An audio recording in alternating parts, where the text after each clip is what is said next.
Magtago na kayo ha. Kapag pinatay ko yung ilaw at natatukan kayo ng ilaw na to, out na kayo ha. Sige, game ako dyan. Akala mo makikita mo ako?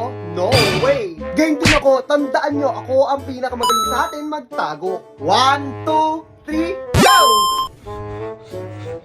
Huli ka! Ano ba yan? Ang galing mo naman magganap. Nakablock na nga ako para di mo ako makita eh. Huli ka! Wala, paano mo naman ako nakita doon? Siguro nanilip ka, no? Ba't nakita mo ako? Tanggapin nyo na lang kasi na ako yung pinakamagaling sa atin maglaro ng hide and seek. So yun guys, dito sa game na to, hider ako. So kailangan natin yung galingan magtago para hindi tayo makita nila. So ayun guys, magta-transform ako dito as trash bit para mahirap akong hanapin. Ayun guys, makikita nyo rito, daan-daanan lang talaga nila ang magdidila ako nakikita. Ayun guys, para ma-monitor natin kung nasa yung mga CR gagamit tayo dito ng X-ray vision. Ayun guys, malapit ang tapos sa oras kaya naman kailangan natin tumakbo ng mabilis. Ayun guys, nahanap na nila ako.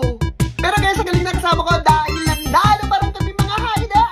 Kaya naman guys, kung magaling kayo magtago at maghanap gaya ko, maglaro na rin kayo ng hide and seek under weekday with your friends and family dahil super saya laruin ng games na to. Kaya naman ano pa hinihintay mo? Galing mo magtago at maghanap ha.